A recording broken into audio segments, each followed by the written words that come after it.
দরজা ভেঙে ভিতরে প্রবেশ করছি। প্রবেশ করার পরে এখানে হ্যাঙ্গিং অবস্থায় SM ফাহিম, তার নাম, বয়স 24, এই লাস্ট আমরা পাই।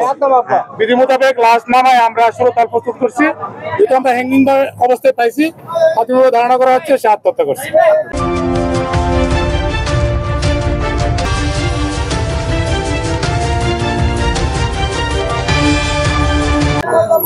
আসলে অন্য যে রুমে ছিলেন এই রুমের দরজা কি বাইরে থেকে বন্ধ ছিল না ভিতর থেকে বন্ধ ছিল? দরজা ভিতর থেকে বন্ধ ছিল বিধায় আমরা দরজা ভেঙে স্থানীয় লোকজনের সহায়তায় আমরা ভিতরে প্রবেশ করছি। আমরা হ্যাঙ্গিং অবস্থায় পাইছি। জানতে চাই যে গলায় আসলে কি জাতীয় জ্বলন্ত অবস্থা রয়েছিল? এটা পাটের রশি দ্বারা সে আত্মহত্যা করছে এবং চন্দ্রা আকৃতির দাগ পাইছি আমরা। আচ্ছা, এমনি তার সাথে মোবাইল ফোনে কোনো ধরনের মেসেজ আলাপন এরকম কিছু? তার মোবাইল এখন আমরা চেক করি না। মোবাইল চেক করে নাই? কোনো মোবাইল চেক করি, তার মোবাইল আমরা জব্দ করছি। এটা চেক করলে বিস্তারিত জানা যাবে আসলে তার ভিতরে। আমরা কিন্তু ছাত্রের কাছে একটু কিছু শুনতে পেয়েছি। আমরা কোনো তথ্য এখন পর্যন্ত পাই নাই। যাদের সাথে কথা বলবো, বিস্তারিত তদন্ত করবো, পরে আপনাদেরকে জানাবো। আপনি তো এখানে এসেছেন, আপনার কি মনে হয় এটা? আমার কাছে প্রাথমিক দৃষ্টিতে আত্মহত্যা মনে হচ্ছে। উনি কি এখানে ফ্যামিলি সহ থাকতেন নাকি? না, ব্যাচেলার থাকতো, সিটি কর্পোরেশনে পানির কাজ করতো আর কি, পানির পাম্পে। হ্যাঁ, মাস্টার রোলে। এবং তার গ্রামের বাড়ি কোথায় রয়েছে যদি একটু বলতেন? তার গ্রামের বাড়ি জকিগঞ্জ, সিলেট। Thank you. ধন্যবাদ আপনাকে। যে ভিতর বাসা দেখা ফাঁস লাগে মারা গেছে। আচ্ছা, তখন সেগুলোর ভিতরে আমাদের আত্মীয় স্বজন আওয়াবাদে, পুলিশ আওয়াবাদে আমরা একটা দরজা গিয়ে খুলবো। তো পুলিশ আইসি নওয়াবাদে আমরা গেছি, গিয়া দেখছি যে এখানে তাই সুসাইড করে মারা গেছে। তো অতটুকু। আপনারা ভিতরে গিয়ে কিভাবে দেখছেন? তাই ও আপনার সিলিংয়ের লগে তার রশি লাগাই গোলা। কি ধরনের রশি? ও যেন আপনার পাটর যে রশিগুলো থাকে ওগুলো আমরা বাঙ্গার বাজু যাচ্ছি। আমি এই বাঙ্গার বাজু যাচ্ছি। আর যতদিন কেন এই খবর পাইছি যে তাই বেলটেনটা দিয়ে দেখছো যে তাই সিলিংয়ের লগে রশি লিয়া। সেই ফাহিম নামের যুবক কি করতেন? ফাহিম নামের যে যুবক তান্ডে আমি অতটুকু চিনি না।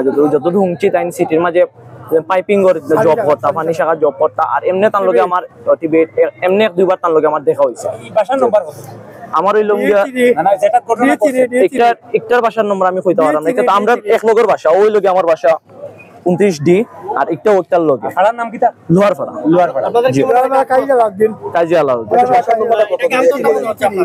লোহারপাড়া। যতটুকু মনে হচ্ছে আত্মহত্যা, তারপরে যদি কিছু থাকে তাকে অবশ্যই তদন্ত একটা পারবে। আমরা গেছে যে আপনার বাতি শুইন যে আমরা বাতি জ্বালাকে সম্পর্কে তার বাসার যখন লোক আত্মহত্যা হয়, তাই দেখি আমরা ওই যে ছেলেটারে ওই যে রশি ফ্যানের লগে টাঙ্গাই আমরা দেখছি প্রশাসন আইসে, পুলিশ। তারা প্রথমে দেখছে দেখিয়া যে ভেন্টিলেটার দিয়ে ভাঙ্গিয়া তারা দেখছে যে আত্ম ওই যে ফ্যানের লগে লাগাই। তখন থাকতে তারা পুলিশ কল দিছে। কল দেওয়ার সাথে সাথে পুলিশ যাওয়া বাদে পুলিশ আমরা গিয়া ডেড বডি পুলিশে নামাইবার সময় পাবলিক রেস্ট আমরা আসলাম। আমরা সামনে পুলিশের ডেড বডিটা নামাইছে। আমরা দেখছি যে ছেলেটা খাড়া, আর রশি ও খাড়া অবস্থায় রশি গোলার জুলাই। এরপরে দাউজি রশিটা লোক আছে তোমার পুলিশে খাটিয়া নিচে নামাইছে। আমি খরচ লাগে ছেলেটা দেখছি ভাই সাইকেল লইয়া যান। ছেলেটা খুব ভালো, ওই যে টিভি গেট পানি পাম্পে চাকরি করে সিটি কর্পোরেশন, ইয়াং বয়স ছেলেটা। এই সময় দেখছি তাদের খুব ভালো। আমরা যার আর আমরা মাথায় সবসময় আমরা এলাকায় সবাই মাথায়। তো ছেলেটা যে এই যে একটা দুর্ঘটনা আমরা দেখেও নিজে যেতে খুবই খারাপ লাগে। যে আত্মহত্যাটা দেখে আমার দেখে খুব খারাপ লাগছে যে এই যে ছেলেটা কোন কারণে আত্মহত্যা করলো, তার কেমন মানে ভিত্তিতে কিতা আইছে যে আত্মহত্যা করলো, বা কোনো মানসিক কোনো যে আছে চাপ আছে না ফ্যামিলিগত কোনো শান্তি আছে যে ছেলেটা যে আত্মহত্যা করতো। এই ছেলেটা যে আত্মহত্যা করতো যে কোনো নেশাগ্রস্ত না, ছেলেটা যে খুবই ভালো। এইটা দেখে আমরা দেখেছি খুব খারাপ লাগে যে ছেলেটা যে আত্মহত্যা হওয়ার লাগে। আপনাদের ধারণাটা কি?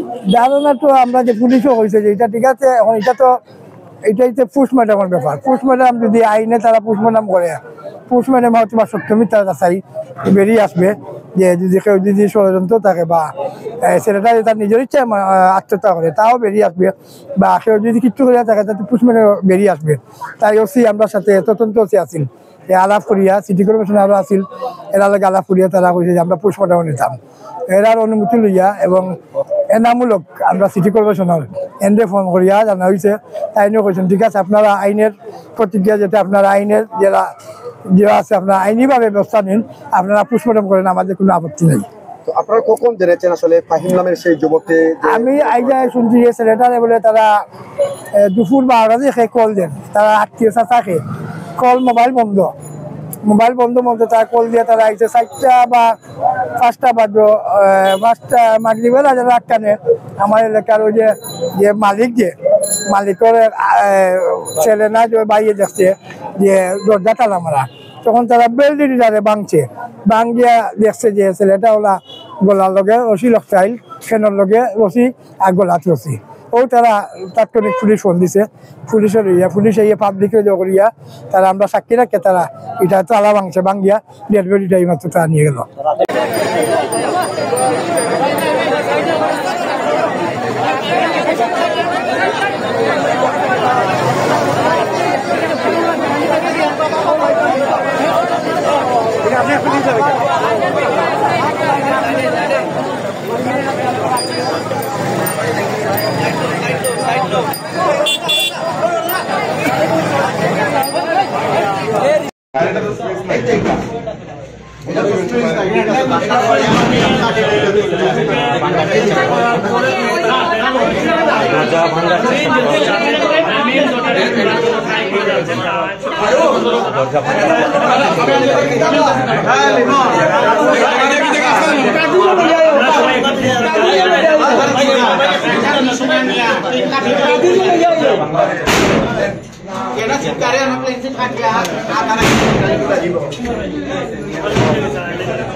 দরজা ভাঙা হচ্ছে, আপনারা দেখতে পাচ্ছেন।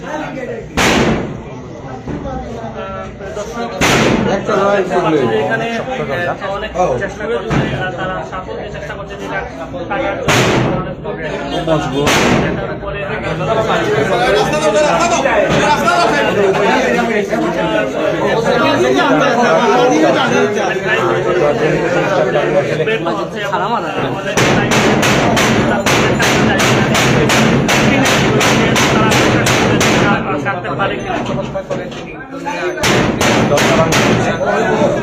দরজা ভাঙে হচ্ছে ভিতরে ঢোকার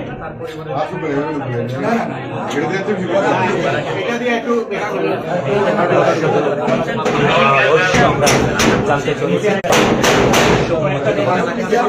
তো আমাদের সাথে যুক্ত হয়েছেন, কমেন্ট করে জানাবেন। আপনারা দেখতে পাচ্ছেন এলাকার যারা এখানে দুটি